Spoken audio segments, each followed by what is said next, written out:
Hello student, कैसे हैं आप लोग। स्वागत है आपका फिर से इस चैनल पर और इस वीडियो में। दरअसल मैं ये वीडियो को मतलब पढ़ाने से पहले मैं आप लोगों को कुछ बातें बताना चाहता हूँ। दरअसल ये जो वीडियो मैंने बनाई है, ये वीडियो में थोड़ी सी जो वीडियो की क्वालिटी आई थिंक ये थोड़ा सा लो हो चुकी है। मतलब कि वो जो अक्षर है बोर्ड पर वो दिख नहीं रहा है, तो हल्का फुल्का दिख रहा है, लेकिन वो मतलब ऐसा नहीं दिख रहा है कि हम लोग अच्छे से उसको पढ़ पाएँ।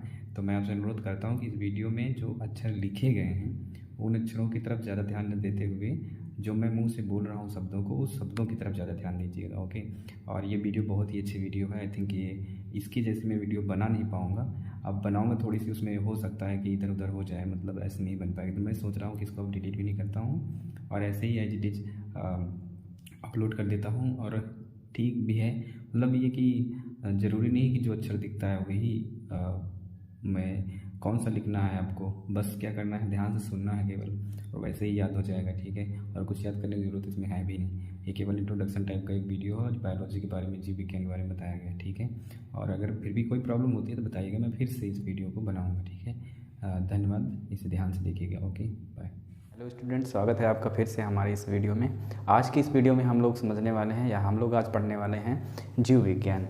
ये जीव विज्ञान जो होगा ये क्लास किसी क्लास का नहीं होगा, मतलब ये हर क्लास के लिए इम्पोर्टेंट है, चाहे वो क्लास 9th हो, 10th हो, या 11th हो, या 12th हो। ये पहली क्लास है। इसके बाद जो बायोलॉजी की वीडियोस बनेंगी वो अलग अलग क्लास की अलग अलग बनाया जाएगा, जैसे क्लास 9th का अलग से, 10th का अलग से, 11th और 12th का अलग से। लेकिन ये जो क्लास है, फर्स्ट क्लास है बायोलॉजी की, ये सब के लिए कंपलसरी है।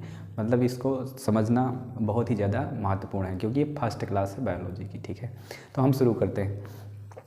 तो जीव विज्ञान क्या है? सबसे पहले जीव विज्ञान को अंग्रेजी भाषा में बायोलॉजी कहते हैं। और जीव विज्ञान क्या है, सबसे पहले हमें यह समझना होगा कि जीव विज्ञान है क्या। तो जीव विज्ञान किसे कहते हैं? जीवों के बारे में अध्ययन करना। सिंपल सी बात है ना, इसकी कोनो परिभाषा तो है नहीं। जीव के बारे में अध्ययन करना ही जीव विज्ञान कहलाता है। Very simple. अब जीव विज्ञान की अगर हम बात करें तो जीव विज्ञान को हम दो भाग में डिवाइड करके पढ़ते हैं। तो जीव विज्ञान को हम दो भाग में डिवाइड करते हैं। एक है हमारा जंतु विज्ञान और दूसरा है वनस्पति विज्ञान। एक है जंतु विज्ञान और दूसरा है वनस्पति विज्ञान। वनस्पति विज्ञान, जंतु विज्ञान को हम लोग बोलते हैं जूलॉजी, एंड वनस्पति विज्ञान को हम लोग बोलते हैं बॉटनी। ये हमें याद रखना। Okay, botany. ठीक है, जूलॉजी एंड बॉटनी। यहाँ पर हमें ये ध्यान रखना है कि जो जीव विज्ञान है, बायोलॉजी, पहली बात हम इसको भी, इस शब्द को भी समझने की कोशिश करते हैं। बायोलॉजी शब्द दो शब्दों से मिलकर के बना है। एक शब्द है बायो, और यस लगा देने से बहुवचन में बनता है, बायोस कहते हैं। और एक शब्द है लॉगोस। लॉगोस का मतलब, अब इसका अर्थ क्या होता है? बायोस का मतलब होता है लाइफ, LIFE, एंड लोगोस का मतलब होता है to study, to study. Okay, life मतलब होता है जीवन, एंड स्टडी मतलब होता है अध्ययन। ठीक है, अध्ययन। ध्यान ये रखना हमें कि जीव विज्ञान हिंदी भाषा में है, बायोलॉजी अपने यहाँ की भाषा नहीं है, ये ग्रीक भाषा है, यूनान की। और जीवन अध्ययन भी भारत की भाषा कह सकते हो। और लाइफ टू स्टडी ये अंग्रेजी भाषा में है। ये हमें ध्यान रखना है कि ये बायोलॉजी जो शब्द है ये अंग्रेजी भाषा नहीं है, ये है ग्रीक की भाषा। ठीक है, अब आगे बढ़ते हैं हम और आगे बात करते हैं। जैसे हमारा है जंतु विज्ञान। जंतु विज्ञान के सबसे पहले हम बात करेंगे जंतु विज्ञान पर। सबसे पहले जीव विज्ञान की बात करते हैं। सबसे पहले पढ़ाई या अध्ययन कहाँ से शुरू किया जाने लगा था जीव विज्ञान की, या सबसे पहले किसने किया था? तो कहा जाता है सबसे पहले इसके जनक हैं जो अरस्तु हैं। कौन से हैं? अरस्तु। अरस्तु कहाँ के रहने वाले हैं? ये भी यूनान के रहने वाले हैं। अब हमें ये भी समझना होगा कि चलो मैं बताया चलता हूँ कि ये अरस्तु कौन से थे। ठीक है, अरस्तु एक बहुत ही बड़े कह सकते हैं कि बहुत बड़े महान व्यक्ति के शिष्य थे, जिसका नाम आपने सुना ही होगा। प्लेटो के नाम से वो प्रसिद्ध हैं। ठीक है, और प्लेटो का नाम नहीं सुना होगा तो सुकरात का नाम तो आप लोगों ने सुना ही होगा। सुकरात जो कि यूनान का सबसे पहला, वैसे सुकरात का जो जन्म हुआ था वो लगभग ईसा मसीह के 400 वर्ष पहले, आज से लगभग वही 4.5 कह सकते हैं कि 2500 साल पहले उनका सुकरात का जन्म हुआ था वहाँ पर यूनान में। और सुकरात जो इतने महान व्यक्ति हुए, उन्हीं के शिष्य हुए प्लेटो, और प्लेटो के शिष्य हुए अरस्तु, और अरस्तु के शिष्य हुए सिकंदर, जिसको हम लोग जानते हैं। तो कह सकते हैं कि जब टीचर ही वैसे जो सुकरात जी थे वो एक टीचर के रूप में थे। इनकी लाइफ के बारे में कभी और हम डिस्कस करेंगे, लेकिन अभी हमारा ये बातें चल रही है बायोलॉजी पर, तो हम इस पर थोड़ा सा आते हैं। ठीक है, जीव विज्ञान के जनक कौन हुए? अरस्तु। अरस्तु को हम अरिस्टोटल भी बोलते हैं, अरिस्टोटल। अरस्तु को हम, ठीक है, यहाँ दिखता नहीं होगा, यहाँ लिख देते हैं, अरस्तु को हम अरिस्टोटल भी कहते हैं। तो अरस्तु कौन हुए? तो अरस्तु हुए जीव विज्ञान के जनक, इनको हम अरिस्टोटल भी कहते हैं, अरिस्टोटल। ओके, तो इनका दो नाम, एक अरिस्टोटल भी कहते हैं इनको और एक अरस्तु भी कहते हैं। ठीक है, अब जीव विज्ञान के जनक तो हो गए अरस्तु। अब जंतु विज्ञान के जनक, उसे अरस्तु को फादर ऑफ बायोलॉजी भी कहा जाता है। जैसे हम फादर ऑफ, सॉरी दिखता नहीं होगा ये वाला, अच्छा ना, मैं नीचे लिख देता हूँ। ठीक है, इन्हें फादर ऑफ बायोलॉजी बोला जाता है, फादर ऑफ बायोलॉजी। ठीक है, इन्हें फादर ऑफ बायोलॉजी कहा जाता है, मतलब जंतु विज्ञान के जनक। फादर मतलब जनक होता है, अब बायोलॉजी मतलब जंतु विज्ञान या जीव विज्ञान, जीव विज्ञान के जनक। और जंतु विज्ञान के जो फादर हैं, फादर ऑफ जूलॉजी, वो भी अरस्तु को ही माना जाता है, मतलब अरस्तु ही जंतु विज्ञान के जनक भी कहलाते हैं और जीव विज्ञान के भी। और वनस्पति विज्ञान के जो जनक हैं वो हैं हमारे, थोड़ा सा नाम अच्छा है, अच्छा का मतलब थोड़ा सा टिपिकल है, बट ठीक है हम याद कर लेंगे। इनका नाम है थियोफ्रेस्टस, ये नाम याद रखना है। तो थियोफ्रेस्टस जो है वो वनस्पति विज्ञान के जनक हैं और अरस्तु जो हैं वो जंतु विज्ञान के जनक हैं। ठीक है, जनक का मतलब फादर कह सकते हो। तो फादर ऑफ बॉटनी थियोफ्रेस्टस और फादर ऑफ जूलॉजी अरस्तु। ओके, ठीक है, अब आगे हम बात करते हैं जंतु विज्ञान किसे कहते हैं। तो जंतु विज्ञान किसे कहते हैं? तो जंतुओं के बारे में अध्ययन करना, सिंपल सा, जंतुओं के बारे में अध्ययन करना ही जंतु विज्ञान है। और वनस्पति विज्ञान मतलब होता है पेड़ पौधों के बारे में अध्ययन करना। ठीक है, तो पेड़ पौधों के बारे में अध्ययन करना वनस्पति विज्ञान, और जंतुओं के बारे में अध्ययन करना जंतु विज्ञान। ठीक है, और इनकी जो शुरुआत करने वाले थे वो अरस्तु ही थे। ठीक है, अब हम आगे बढ़ते हैं और आगे थोड़ी सी बातें करते हैं। ठीक है, ठीक है, अब जीव विज्ञान की बातें, मतलब जो जीव विज्ञान है, जीव विज्ञान में अरस्तु जी जो हैं उन्हीं के द्वारा ही, अच्छा ये हम बातें अरस्तु या जीव विज्ञान क्या है, इन सब के बारे में पहले अध्ययन, जो शुरुआत में अध्ययन किया सबसे पहले जिन साइंटिस्टों ने शुरू किया था, जिन व्यक्तियों ने शुरू किया था, वो ही अरस्तु थे। ये बात ध्यान रखना है हमें। पहले तो हम लोग को पता होना चाहिए कि हमारे जो पूर्वज रहा करते थे वो जंगलों में रहा करते थे, और या हमारे जो पहले वाले व्यक्ति थे, चाहे यूनान के व्यक्ति हों, चाहे भारत के व्यक्ति हों, या अन्य किसी देश के व्यक्ति हों, ये सब जंगल में रहने वाले थे। तो इतना ज़्यादा कुछ कोई अन्य जीवों के बारे में अध्ययन करता वरता कुछ नहीं था। ठीक है, धीरे धीरे जैसे जैसे माइंड विकसित होता गया हम लोगों का, हमारे पूर्वजों का, तो उन लोगों ने थोड़ा सा हमारे आसपास की जो चीज़ें थी उन चीज़ों को देखना शुरू किया। और मतलब देखना ही तो अध्ययन करना कहलाता है, देखना समझना उन चीज़ों को। तो सबसे पहले जो हमारे पूर्वज थे, शुरुआत किए थे, वो इन्हीं में से थे। डार्विन भी होंगे, लैमार्क भी होंगे, और जैसे जैसे आगे आगे समय बीतता जाएगा और नए नए साइंटिस्ट आते जाएंगे और इसके बारे में अध्ययन करते जाएंगे। तो ठीक है, तो जीव विज्ञान की हम लोग बातें कर रहे हैं, आगे बातें करते हैं। अगर हम जीव विज्ञान की, सबसे पहले अगर हम बात करें कि जीव किसे कहते हैं, हमें सबसे पहले तो यही परिभाषा याद रखना चाहिए कि जीव किसे कहते हैं। तो जीव किसे कहते हैं? तो जीव का कोई एक पार्टिकुलर डिफिनेशन नहीं है कि हम लोग सीधे बता दें कि जीव इसी को कहते हैं। अगर हम आपसे प्रश्न पूछें कि जीव किसे कहते हैं, तो आप क्या बताएंगे? तो कहेंगे कि जो सांस लेता हो, जो चल सकता हो, जो वृद्धि करता हो, है ना, या ठीक है, या और भी लक्षण आप बता सकते हैं कि जीवों के ढेर सारे लक्षण होते हैं, काटने पर खून निकलता हो, या ऐसे ढेर सारे आप बता सकते हैं। लेकिन जीवों के बारे में जो सजीव किसे कहते हैं या जीव किसे कहते हैं, वो अगर हमें समझना है तो जीव समझने के लिए जीव किसे कहते हैं तो इसके कई लक्षण हैं। जैसे पहला लक्षण हम लें तो पहला लक्षण है वृद्धि। हम बता रहे हैं क्या, जीवों के लक्षण, जीव किसे कहते हैं, तो पहला लक्षण जो है वो है हमारा वृद्धि। वृद्धि का मतलब होता है ग्रोथ, ग्रोथ, ठीक है। वृद्धि मतलब ये कि अगर जो भी जीव या कोई भी वस्तु या कोई भी पदार्थ जो वृद्धि करता हो, मतलब एक छोटा हो और वो बड़ा होता हो, वृद्धि करता हो, उसे हम जीव कहेंगे। लेकिन इसके अपवाद के रूप में भी ढेर सारे हैं, क्योंकि जो पहले साइंटिस्ट आए होंगे उन्होंने जब डिफिनेशन शुरू किया, देना शुरू किया होगा, तो वो पहले यही पाए थे कि वृद्धि, ठीक है, कि जो वृद्धि करेगा वो जीव माना जाएगा और जो वृद्धि नहीं करेगा वो जीव नहीं माना जाएगा। लेकिन जब ये बात कह दी किसी साइंटिस्ट ने तो उनके हमें पता है कि अगर कोई साइंटिस्ट कोई बात को करता है तो उसके बाद दूसरे साइंटिस्ट आते हैं उनकी बात को हटाते हैं। जैसे डाल्टन ने अपनी बात कही थी परमाणु के बारे में, फिर रदरफोर्ड आ गए, रदरफोर्ड ने पूरा चेंज कर दिया। डाल्टन ने कहा था परमाणु को विभाजित नहीं किया जा सकता और रदरफोर्ड आए हमारे विभाजित करके दिखा दिए। तो इस तरीके से जो पुराने साइंटिस्ट हैं उनकी जो थ्योरी है, उनके जो डिफिनेशंस है वो धीरे धीरे चेंज होती जाएगी। ठीक है, तो पहले जो साइंटिस्ट आए थे उन्होंने कहा था, या पहले जो जीव विज्ञान के में जो रुचि रखते थे उन्होंने कहा था कि जो वृद्धि करते हैं उन्हें वृद्धि करते हैं वो सजीव माने जाएंगे। लेकिन बीच में कोई आकर के अपवाद रख दिया। अपवाद का मतलब आकर के कोई कुछ बोला कि अच्छा बताइए कि पर्वत भी तो वृद्धि करता है, क्या पर्वत सजीव है? मिट्टी के टीले या बालू के ढेर, अगर हम रेगिस्तान इलाके में जाएं तो वहाँ पर क्या होता है, बालू ढेर हो जाते हैं। मतलब अभी एक जगह पर जैसे ऐसे होता है ना कि जैसे हवाएं जब चलती हैं तो बालू शिफ्ट हो जाता है और जा करके खूब बड़ा सा ढेर बना लेता है।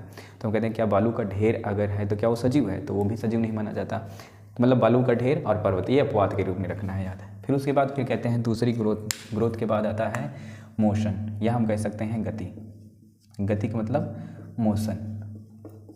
मोशन का मतलब यदि कोई जीव है, जो कोई भी जीव कब माना जाएगा, जब उसके अंदर गति होती हो, वृद्धि भी होती हो और साथ साथ गति भी होती हो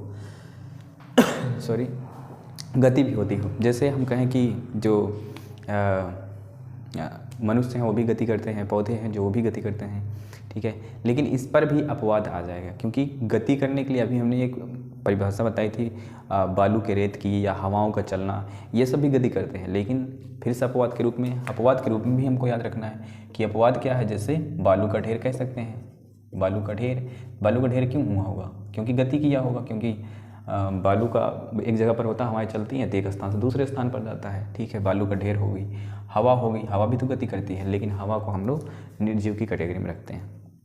ओके, तो ये हो गए दो। और उसके बाद गति के बाद अगर हम बात करें वृद्धि हो गई, गति हो गई। गति के बाद हम बात करें कि अगला कौन सा है, तो वो है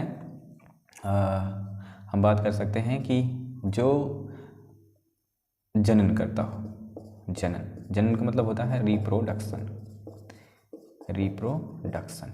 अगर जो भी कोई भी पदार्थ या कोई भी जीव होगा या मतलब कुछ भी, अगर कुछ भी चीज़ ये मारकर भी अगर जनन करेगा तो इसको हम सजीव मान लेंगे।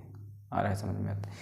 तो जनन का मतलब पहले जनन का मतलब समझ लीजिए। जनन का मतलब होता है जब कोई भी पदार्थ हो या कोई भी चीज़ हो, कोई भी वस्तु हो, वो अपने ही जैसे अपने समान फोटोकॉपी बना ले, अपने समान संतान उत्पन्न कर ले, अपने समान ही कुछ बना दे। जैसा वो है वैसे ही अपने तरह का कोई वस्तु बनाता हो, कोई पदार्थ बनाता हो तो, या कोई जीव बनाता हो, तो उसे हम लोग कहते हैं रिप्रोडक्शन या जनन। सिंपल परिभाषा अगर जनन की कहें तो अपने समान संतान उत्पन्न करने की क्षमता को जनन कहा जाता है, यानी अपने समान कुछ बना। लेकिन यहाँ पर हम तभी जीव की परिभाषा हमको तो मिली ही नहीं ना, तो हम कैसे कह दें कि जीव किसे कहते हैं? मतलब जो अपने समान संतान उत्पन्न करते हैं उन्हें सजीव कहते हैं। अभी तो सजीव कह भी नहीं सकते ना हम लोग। तो सीधी सी बात यह है कि लेकिन ध्यान ये रखना है कि हम लोग परिभाषा अभी जीव को समझ नहीं पाए हैं, जीव किसे कहते हैं। ठीक है, तो जीव किसे कहेंगे? जो जनन करता हो। अब जनन करने में जो करता होगा उसे हम सजीव कहेंगे। लेकिन फिर से अपवाद आ जाता है। अपवाद क्या आता है इसमें? तो अपवाद ये आ जाता है कि अच्छा बताइए, जो किन्नर होते हैं, अगर हम किन्नर की बात करें, जिन्हें हम लोग नपुंसक भी कहते हैं, ट्रांसजेंडर भी आते हैं इसके कैटेगरी में, तो ये सारे लोग भी जनन नहीं करते। तो क्या हम इन लोगों को निर्जीव की कैटेगरी में रखते हैं? क्या इनको हम निर्जीव मान लें? नहीं, ऐसा नहीं है। तो ये भी परिभाषा, मतलब जनन भी जीव का एक लक्षण नहीं है। हम लोग पढ़ क्या रहे हैं? हम लोग पढ़ रहे हैं लक्षण। किसके लक्षण? जीव के लक्षण। तो वृद्धि अगर करता है तो वो जीव कहलाएगा, लेकिन अपवाद में आ गया। ये गति जो करता है वो जीव कहलाएगा, लेकिन अपवाद में आ गया। ये मतलब बालू का ढेर, हवा जैसे पानी भी तो गति करता है ना, एक स्थान से दूसरे स्थान पर जाता है, तो पानी भी कह सकते हैं, यानी कि जल भी कह सकते हैं हम लोग, लेकिन अपवाद के रूप में है। जल को हम निर्जीव मानते हैं, लेकिन गति करने वाले को हम सजीव मान रहे हैं, साइंटिस्ट लोग बोल रहे हैं, इसलिए अपवाद में है। जनन जो करेगा उसे हम कहेंगे, लेकिन किन्नर हो गया, नपुंसक हो गए, जिसे किन्नर या नपुंसक कहते हैं। साथ ही साथ इसके अगर हम खच्चर की बात कर लें, खच्चर तो खच्चर भी नहीं करता। खच्चर के साथ साथ एक मधुमक्खी होती है जिसे हम बंध मधुमक्खी भी कहते हैं। बंध मधुमक्खी, ये बंध मधुमक्खी को हम एक नाम से और भी जानते हैं जिसको हम बोलते हैं श्रमिक मधुमक्खी। मधुमक्खी को मधु भी कह सकते हैं। तो जो श्रमिक मधुमक्खी होती है, चाहे बंध मधुमक्खी का हो और चाहे श्रमिक मधुमक्खी का, तो ये भी जनन नहीं करती। खच्चर भी जनन नहीं करता, नपुंसक या किन्नर भी जनन नहीं करते। तो हम कैसे कहते हैं कि जनन जीव का एक लक्षण है, मतलब जो जनन करेगा वो सजीव है, नहीं करेगा तो निर्जीव है। फिर से इसके बाद साइंटिस्टों ने कह दिया कि अच्छा, जो उपापचयी क्रिया करते हो, उपापचयी क्रिया नहीं, अभी हम बात करते हैं जो पर्यावरण के प्रति उद्दीप्त हो, पर्यावरण के प्रति उद्दीप्त हो। अब ये थोड़ा सा अलग, मतलब बड़ा सा नाम लग रहा है, लेकिन ठीक है, याद कर सकते हैं। पर्यावरण के प्रति उद्दीप्त का मतलब जो पर्यावरण के प्रति उद्दीप्त करता हो। पर्यावरण का मतलब हमारे आसपास की चीज़ें, उसके प्रति उद्दीप्त होना। उद्दीप्त होने का मतलब रिएक्ट करने वाला। पर्यावरण में जैसे ठंडी लग रही तो हमें ठंडी महसूस होगी, अगर महसूस हो रहा है तो तुम सजीव हो। अगर ठंडी नहीं महसूस हो रहा है तो सजीव नहीं, निर्जीव माने जाओगे। गर्मी लग रही है तो तुम्हें तो पंखा हाँकोगे, है ना। तो पर्यावरण के प्रति अगर उद्दीप्त हो, ये सारी क्रियाएं हैं तो सजीव माने जाते हैं, नहीं तो निर्जीव। लेकिन इसके भी अपवाद आ जाते हैं। अब अपवाद कौन सा? हम कहें कि कोई व्यक्ति वेंटिलेटर पर लेटा हुआ है। वेंटिलेटर क्या चीज़ होती है? तो वेंटिलेटर होता है वो कोरोना काल में दिखाया नहीं जाता था, वो मुंह पर मास्क या फिल्मों में लगाया जाता है। आईसीयू में जब ले जाते हैं तो मास्क, वो ऑक्सीजन वाला पाइप वगैरह सब लगा देते हैं ना, तो वो एकदम जब बेहोश हो जाते हैं व्यक्ति तो उनको कहते हैं वेंटिलेटर पर लेटा हुआ।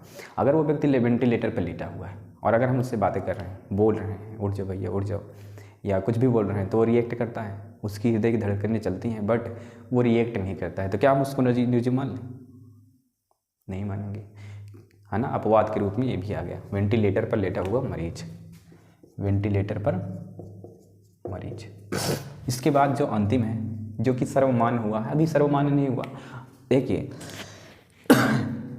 परिभाषाएं अभी चलती जाएंगी, कोई नया साइंटिस्ट आ जाएगा, कुछ और साइंटिस्ट, मतलब कोई साइंटिस्ट हमारी तरह ही तो व्यक्ति होते हैं, और क्या वो कहीं से बन के आते हैं क्या? मतलब कोई नया व्यक्ति आएगा, कोई अन्य साइंटिस्ट आएगा और वो अगर कह देगा कि ये इसमें अपवाद है, तो उसके बाद फिर दूसरा उसको बताना पड़ेगा ना कि हाँ ये क्या है। तो ये बताया कोई साइंटिस्ट, उसके बाद अगले साइंटिस्ट आए, उन्होंने कहा कि जो उपापचयी क्रिया करते हैं, उपापचयी क्रिया, अगर उपापचयी क्रिया करेंगे तो वो सजीव माने जाएंगे, और अगर उपापचयी क्रिया नहीं हो रही तो वो निर्जीव माने जाएंगे। अब उपापचयी क्रिया किसे कहते हैं? जिसके अंदर मेटाबॉलिज्म होगा, मेटाबॉलिज्म। अब मेटाबॉलिज्म मैं समझा देता हूँ। मेटाबॉलिज्म, उपापचयी क्रिया में कोई एक क्रिया तो आती नहीं है। उपापचयी क्रिया में ढेर सारी क्रियाएं आते हैं। जैसे उपापचयी क्रिया में आता है एक पाचन। पाचन को हम क्या बोलते हैं? डाइजेशन। अगर कोई जीव डाइजेशन करना, मतलब जो खाना खा रहा हो, खाना का मतलब कुछ भी खा रहा हो, एनीथिंग, तो उसे हम कहते हैं डाइजेस्ट करना। अगर वो खाना खा रहा है तो सजीव है। और अगर वो श्वसन कर रहा हो, श्वसन का मतलब सांस लेना, सांस लेने का मतलब अंग्रेजी भाषा में इसको बोलते हैं रेस्पिरेशन। अगर कोई भी जीव या कोई भी पदार्थ या कोई भी चीज़ जो पाचन करती हो, रेस्पिरेशन करती हो, मतलब श्वसन करती हो, उसको हम सजीव मानेंगे। साथ ही उसके अंदर परिसंचरण भी होता हो। अब परिसंचरण क्या है? परिसंचरण को बोलते हैं जैसे रेस्पिरेशन, एक मिनट, रेस्पिरेशन नहीं बोलते, परिसंचरण को बोलते हैं, अभी दिमाग से निकल रहा है, अंग्रेजी भाषा में परिसंचरण को क्या बोलते हैं? सर्कुलेशन। ठीक है, अगर जो जीव सर्कुलेशन करता होगा, यानी परिसंचरण करता, परिसंचरण मतलब होता है ये रुधिर वाहिनियों के अंदर से रुधिर को बहना, ठीक है, इसको परिसंचरण कहते हैं। और रुधिर को ले जाने वाले जो भी धमनियाँ, शिराएँ होती हैं जिसमें खून बहता है, ये रुधिर, उसको हम बोलते हैं कि इसके अंदर रुधिर बह रहा है ना, बहने की क्रिया ही परिसंचरण कहलाती है, रुधिर के बहने की क्रिया। तो परिसंचरण अगर करता हो, रुधिर बह रहा है, तो वो सजीव माना जाएगा। पाचन हो गया, श्वसन हो गया, परिसंचरण हो गया। इसके साथ साथ एक और है जिसे हम उत्सर्जन कहते हैं। उत्सर्जन मतलब होता है एक्सक्रीशन। अगर एक्सक्रीशन कर रहा है मतलब उत्सर्जन का मतलब क्या होता है? शरीर से गंदगी को दूर करना। अगर पसीना छोड़ रहा हो, मूत्र त्याग करता हो, मल त्याग करता हो, या कार्बन डाइऑक्साइड उसके शरीर से निकल रहा हो, फेफड़े से निकल रहा हो, तो वो सारे जीव क्या कहलाते हैं? वो मतलब ऐसा क्रिया कर रहे हैं तो उसे हम उत्सर्जन कहते हैं। ठीक है, उत्सर्जन कहते हैं। हाँ ठीक है, उत्सर्जन हो गया, पाचन करता हो, श्वसन करता हो, परिसंचरण करता हो, उत्सर्जन करता हो, ये सब क्रियाओं को सम्मिलित रूप से हम लोग उपापचयी क्रिया कहते हैं, जिसे हम मेटाबॉलिज्म कहते हैं। अगर ये करता है तो वो सजीव माना जाएगा। ठीक है, तो ये रही सजीव के लक्षण, इसे हम सजीव के लक्षण कहते हैं। फिर से एक बार हम रिपीट करते हैं, जीव विज्ञान की हम बात कर रहे थे। जीव विज्ञान को लैटिन भाषा या ग्रीक भाषा में बायोलॉजी कहते हैं। बायोलॉजी को दो शब्दों में बांटा गया है, एक बायो और दूसरा लॉजी।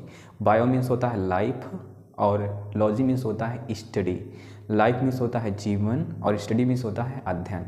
तो जीवन अध्ययन भी बोलते हैं हम बायोलॉजी के। ठीक है, और लाइफ स्टडी भी बोलते हैं, लाइफ स्टडी।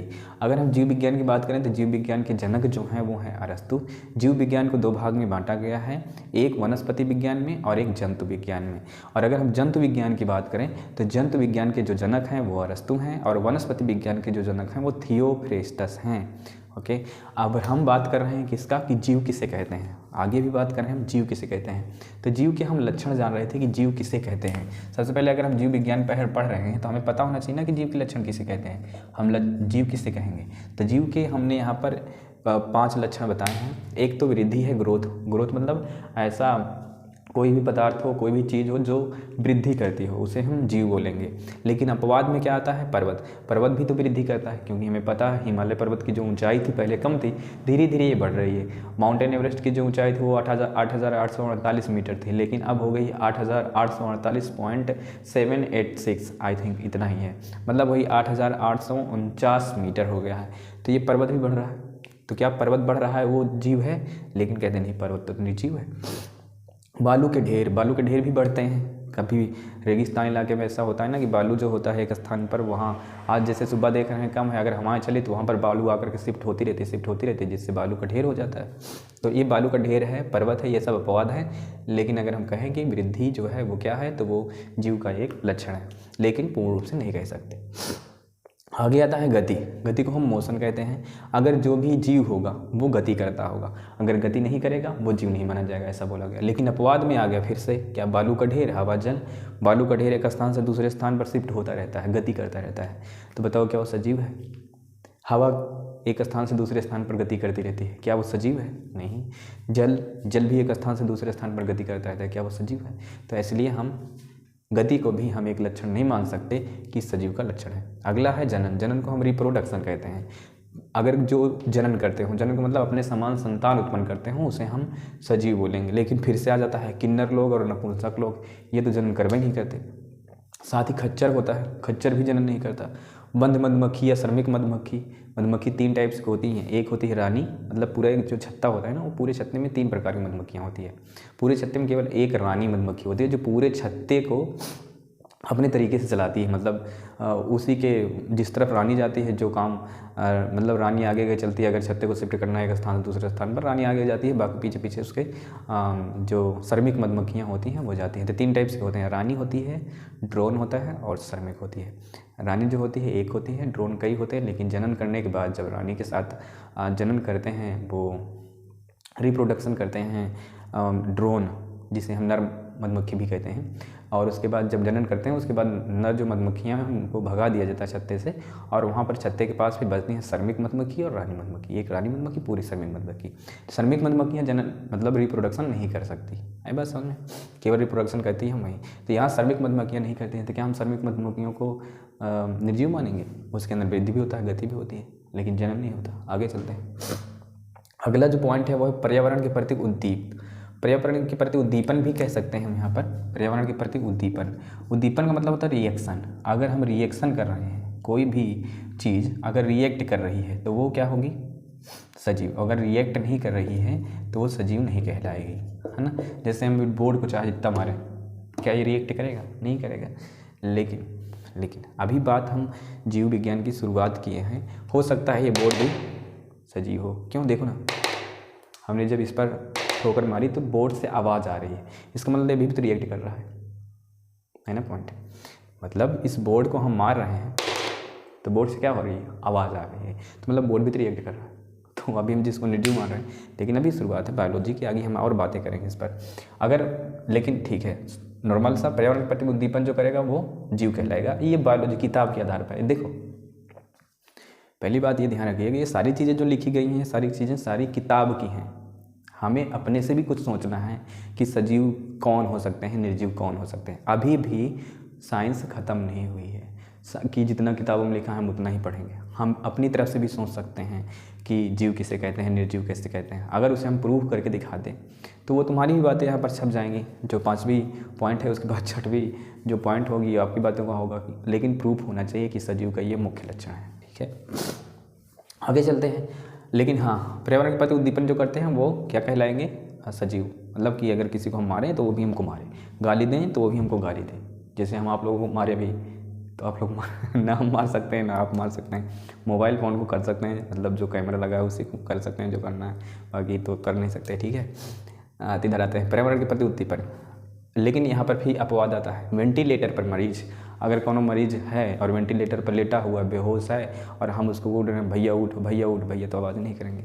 लेकिन हृदय की धड़कन चल रही है, गति उसके अंदर होती है, जनन होती है, वृद्धि होता है, क्या वो निर्जीव माना जाएगा? अपवाद है। मतलब पर्यावरण के प्रति उद्दीपन जो करते हैं सभी सजीव नहीं माने जाएंगे या सभी निर्जीव नहीं माने जाएंगे। उपापचयी क्रिया किसे कहते हैं? अब उपापचयी क्रिया करेगा तो भी वो जीव माना जाएगा। उपापचयी क्रिया बोलते हैं मेटाबॉलिज्म को। अगर मेटाबॉलिज्म यानी कि पाचन, श्वसन, परिसंचरण, उत्सर्जन ये सारी चीज़ें करते हैं तो वो सजीव हैं। हमने इसके बारे में अच्छे से बता दिया है। अब ये एक टॉपिक होती है, इस पर हम आगे बात करेंगे। ठीक है, तो ये रहा हमारा आज का पहला वीडियो जो कि बायोलॉजी पर है। ये ध्यान हमें रखना है कि ये किसी एक क्लास के लिए नहीं, ये सब क्लास के लिए है। छोटी से छोटी क्लास से लेकर के बड़े से बड़े क्लास के लिए है। तो हमें इस तरीके से पढ़ना है कि कौन सा क्लास क्या है, इस तरीके से नहीं, हमें पढ़ना है। ठीक है, और हम ऐसे ही पढ़ाएंगे कि लगेगा नहीं कि ये इस क्लास का है। हम टॉपिक वाइज बातें करेंगे और वो आई थिंक 0 से लेकर के हाई लेवल तक हम जाएंगे, इंटर तक, है ना, कि सबको अच्छे तरीके से समझ में आए। ठीक है, तो और भी अगर कोई चीज़ें रह गई होंगी तो हम अगले वाले वीडियो में और भी बातें करेंगे और देखेंगे कि हो सकेगा तो 9th का अलग से जो टॉपिक्स हैं, 10th का, 11th का और 12th का अलग अलग हम वीडियोस बनाएंगे। और जहाँ तक हो सकेगा एक ही ऐसा टॉपिक लेंगे कि वो 9th में, 10th में और 11th और 12th में सब में काम करेगा। ठीक है, तो इस तरीके से हो सकता है हम पढ़ाएंगे। ठीक है, आगे देखेंगे जैसा होगा। पूरा वीडियो देखने के लिए आपका बहुत बहुत धन्यवाद।